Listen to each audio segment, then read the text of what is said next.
Okay, mga kaibigan, kanina po sa pag-umpisa ng laro, tinunghayan natin itong guard matchup between John Best of Formula Shell at Silas Mills ng Mobiline. Well, match na match ang nangyari. Same number in points. One more rebound for Silas Mills, but one more assist for John Best, who's been able to read the double team very well. Meanwhile, Donald Williams to take the technical free throw because of the technical foul called against Silas Mills at the end of the second quarter. That's right. Pagkatapos ng buzzer, tinawagan si Silas Mills ng technical foul. Samantala, handog sa inyo ng The Paint Authority, Dutch Boy. Here are the numbers in the paint. Malaki para sa Shell ang rebounding, 25-17, and they got 14 points of those second chance points. Mobiline 3 points. Meanwhile, ang Shell ang magto-throw in at the start of the third quarter, pero Matt Mandoy being asked to do his thing just underneath the basket of the Mobiline fourth fouls. It's gonna be a uphill climb, pero pinakikita rin naman ng Mobiline na kaya nila yan in the past. Let's see kung ano intensity ng Shell dito sa third and fourth quarter. Diyan, minsan natin diskarel itong Formula Shell. Maganda ang umpisa, pagkatapos meron tendency na lumaylay pagdating ng third and fourth quarters. Pero ito, sabi ni Noy Castillo, anong lay, tuloy-tuloy ang ratsyada nitong Formula Shell with a PLDT long-distance connection. Again, you know, they read the double team very well. Kailan i-double team si Paras. Naghanap kaagad siya ng taong malilibre. He spotted Noy Castillo wide open. Ito po ang pinakamalaki na ngayong kalamangan dito sa larong ito. 19 puntos para sa Formula Shell. Tony Boy Espinosa is also open. Too strong on the attempt. Team McLaren, ito po ang nag-umpisa ng scoring parade para sa Mobiline, but he got stopped at 9 points back in the first half. He had 7 in the first quarter. Akala natin talaga umuusog ito. Pagkatapos 2 puntos lang ang ginawa doon sa second period. Chris Jackson saw an open lane, but Al Solis came in. Benji Paras, yun ang sinasabi natin nagtatrabaho, pero 2 mintes ni Benji Paras. However, Formula Shell continuing to dominate the boards, Dr. J. Parang hindi tumatalon yung mga yellow shirts there. Offensive rebounds galore. At sumisenya si Coach Eric Altamirano. Bumax out tayo dyan. Tumalon naman kayo. Bumax out naman kayo dyan. Well, he has conceded that Formula Shell certainly has the advantage pagdating doon sa mga malalaking players. Pero hindi naman kung meron silang bentahe, tatayo na lang tayo dyan. Hindi naman tayo pwedeng manood. Gusto mo manood sa city tayo pumunta. Ito, basketball league, championships. Sa perya. 60-41. Illegal defense called against Shell. Masyadong maraming pumunta ron. May naiwan at technical foul called against their team. Tingnan natin sino titira nito. Sabi ni Silas Mills, ayaw niyo ba? Ako na, ayaw niyo. Ito si Al Solis o si Silas Mills? Sige, sabi ni Mills. Yan, sabi ni Mills. Okay. Ito si Al Solis, nabanggit nga natin doon sa second quarter. Bumitaw ito ng 3 3-point shots in a very short stretch. Nag-miss tuloy. An opportunity for him to score his third point. Major short. Samantala, Anthony Suntay is ready for a report on Formula Shell. What have you got, Anthony? Alam mo, Ed, kanina nakausap ko si Coach Perez. Sabi niya sa akin, my only apprehension coming into the second half with a big lead is the fact that we may relax. So sabi niya, I'm not worried about Mobiline. What I'm worried about is my team. I told my team, if we're going to be the new Shell, we're going to have to come out as hard as we did in the first half. Ed? Yes, thank you, Anthony. Yun ang sinasabi natin, Dr. J.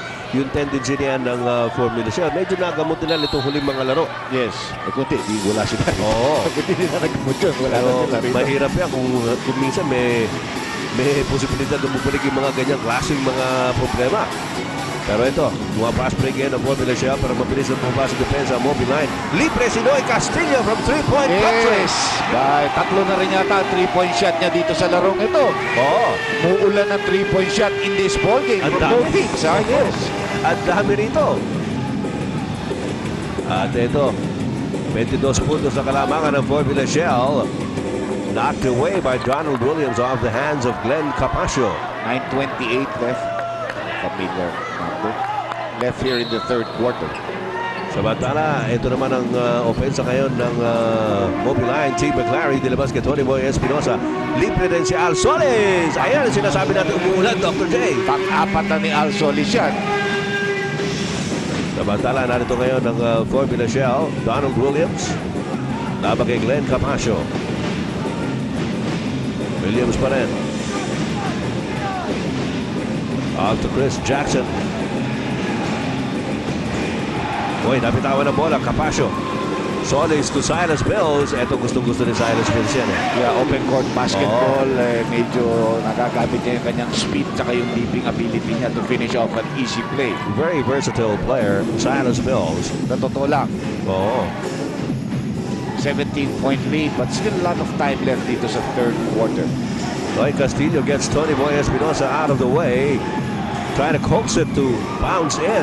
Pero hindi pumasok ang tira. Ito na naman si Silas Mills leading the mobile line attack. Pinubulabog siya ni John Best at ni Noy Castillo. Silas Mills, nakasaksak pa rin. Yes! Pinakikita niya yung kanyang strength. Oh, matindi ito si Silas Mills. Sabi niya gano'n, pagka gusto ko, hindi niyo ako kaya pigilan. Kahit dalawa pa kayo riyan. Matala si Benji Paras trying to do the same act. Got away from T. McLary and Al Solis.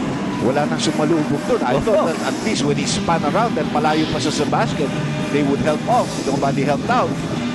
Benji Paras had 8 points in the first half. All of them scored in the second quarter.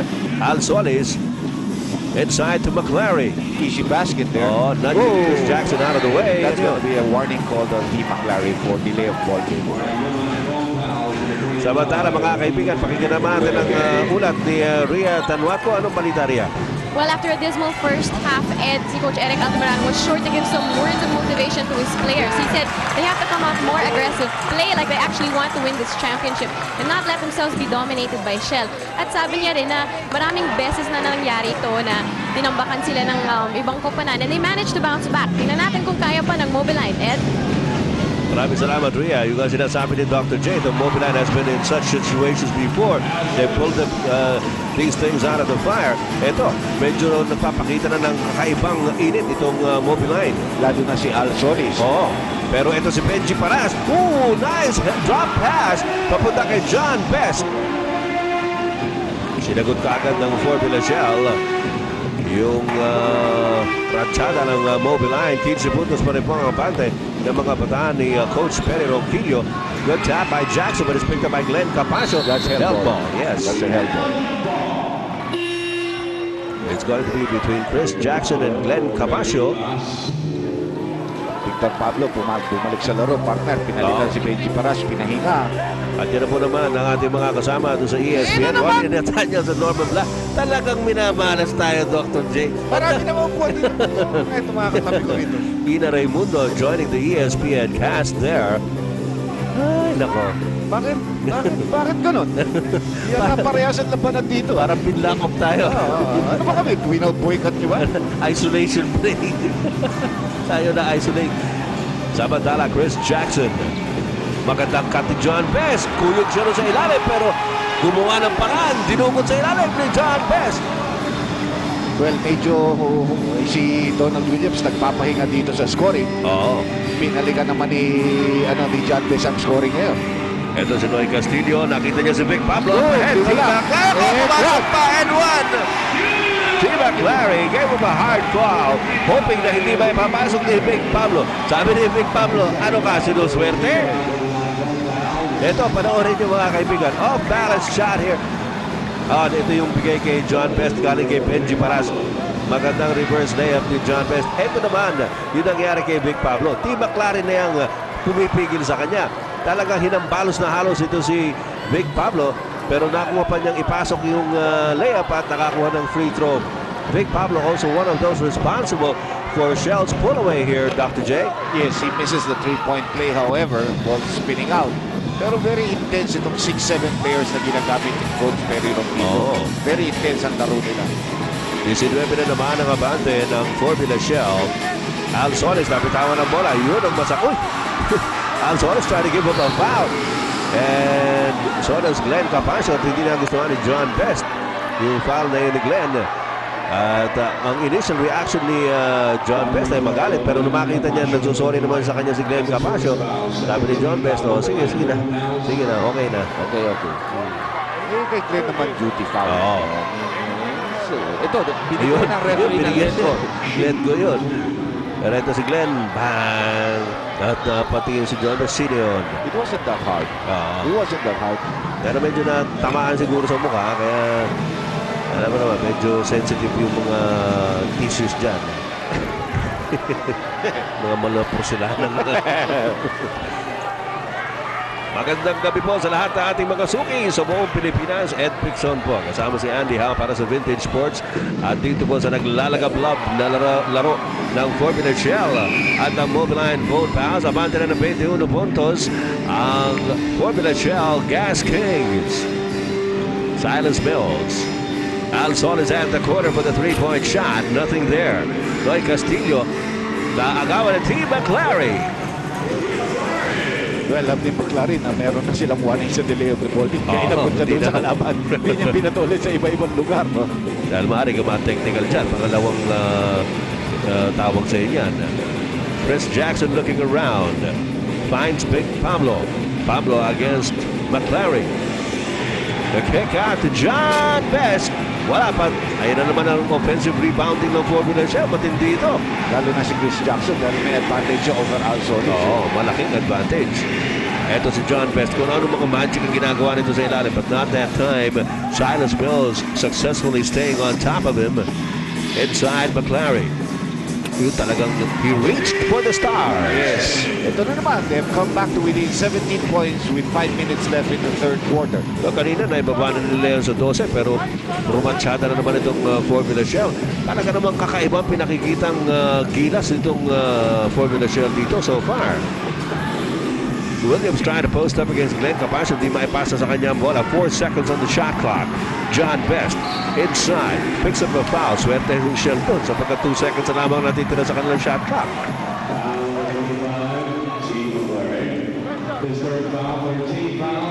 Team McClary picking up his third. 73-56 po ang score in favor of Formula Shell. We have a timeout. 17 puntos ang kabate ng Formula Shell. Pero may may foul. Tinawag on John Best. John Best setting an illegal pick. So just a 17-point lead, 4.5 minutes left. Sa third quarter po tayo ng labang ito. McClary gets away. Nagtatrabaho na si McClary sa ilalim. So that's the reason why they've come back again in this ball game. Yung trabaho ni McClary against Jackson. Tala si Chris Jackson. Pinakita na kaya niyang dali ng bola. Roy Castillo pinalik kay John Best. Best against Mills. Runs into McClary. Wow, shot.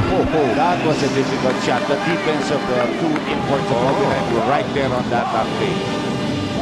Balik na naman sa 17-point lead for Formula Shell.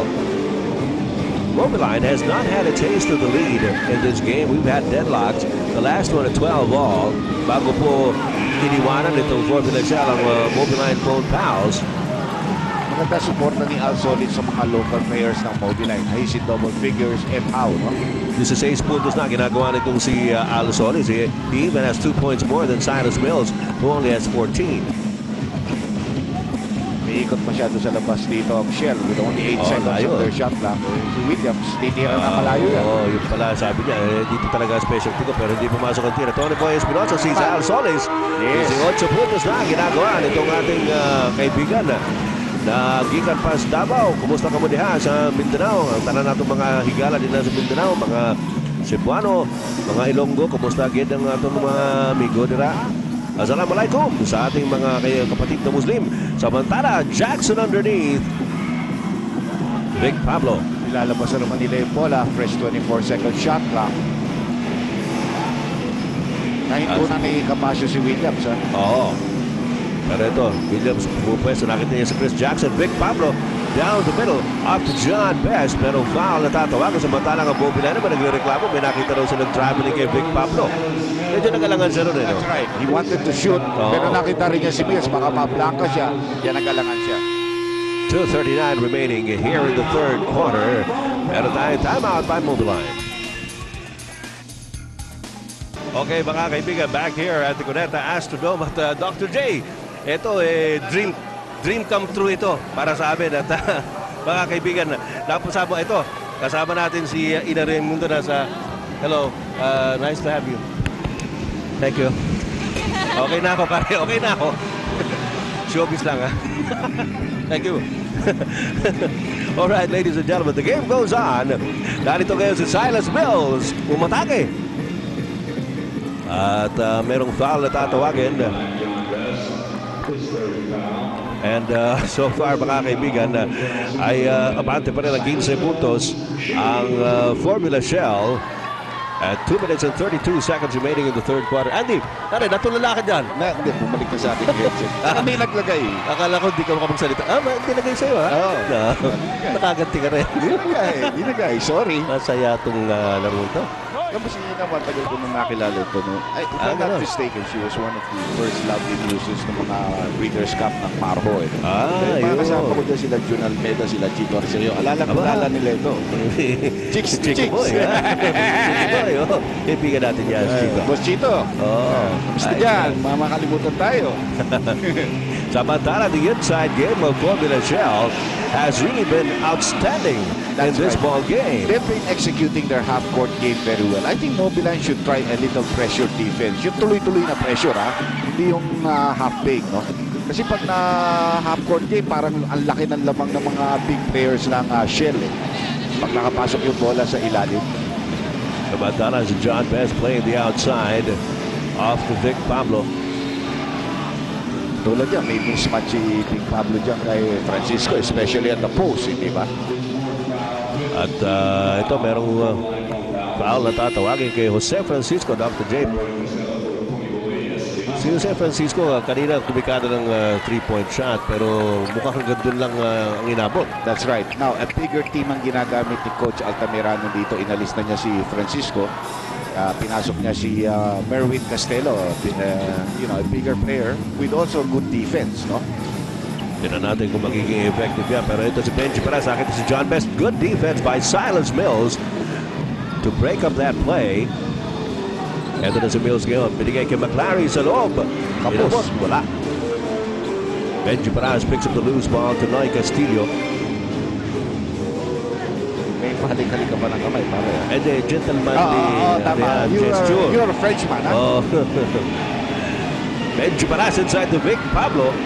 At medyo nilabas muna ni Pablo. Binigay pa kay Perez, pero inago ni T. McClary. And looks like Benji was hurt. Bad pass by Jose Francisco. Not a good time for a boo-boo like that. Especially when you have a 4-on-2 situation. Naalangan siya na nakita niya yung defensive player. Tapos sumusunod nga si McClary, may kasunod rin. We went the other way. Just a minute remaining here in the third period. 16 na naman ang abante ng Formula Shell. Donald Williams attacking. Dinabas kay Vic Pablo na libre. Yes! Yun ang gustong-gusto ni Victor Pablo. A 14-15 footer. Nobody harassing him. Naku, sarap para kay Vic yan. At balik na naman sa 18 puntos ang kalamangan nitong Formula Shell over Mobiline. Silas Mills biglang nagdesisyon at tatapik ni Francisco. Balik ulit kay Silas. Mills cuts through. Left-handed layup and there's going to be a foul call.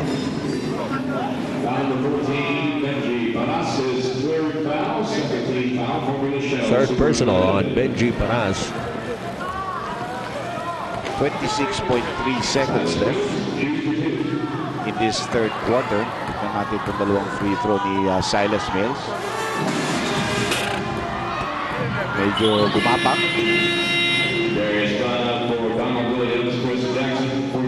Samantala, papasok muli si dalawang Jackson. Yes, labas yung dalawang input, ha? Well, 26 seconds lang. Hawakan niyo yung bola.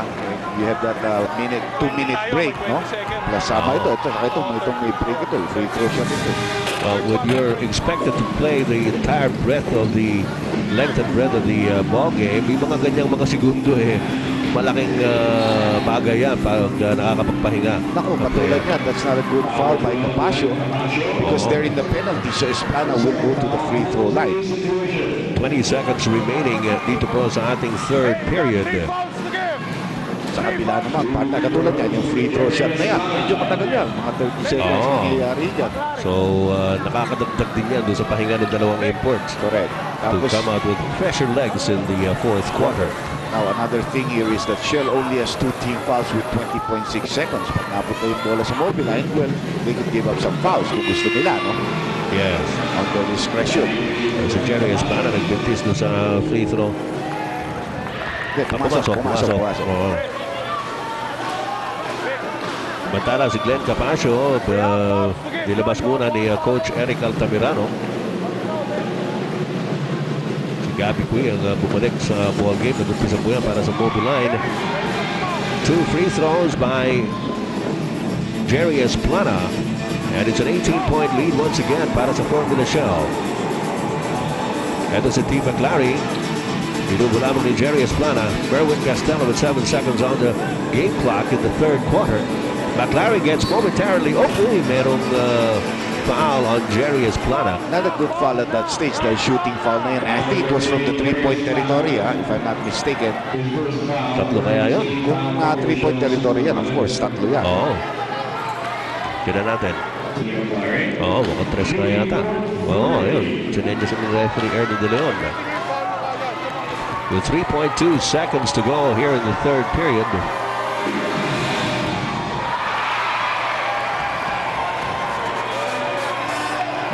Bawas na kaagad ng isa, no? Dahil nag-miss ng first free throw. While nagpapahinga ito, medyo mahaba na pahinga nito. Dahil may foul na naman, no? Cooling their heels. Donald Williams and John Best enjoying every moment of it. Dalawang save na yun. Inaalat-alat talaga itong Mobile dito, Dr. J. Well, McLary is not exactly the best free throw shooter. Yan ang kanyang weakness, no? Mills is a higher percentage free throw shooter. Ito medyo nilobo na niya ng konti. 1 out of 3 from the line. Titira na ni Esplana. Yun, nakakita pa ng maganda po ang si Jerry Esplana. It won't go. But again, Formula Shell ends the quarter with a commanding lead over Mobile Line Phone Pass. Abangan po natin ang huling hirit nitong Mobile Line in the fourth.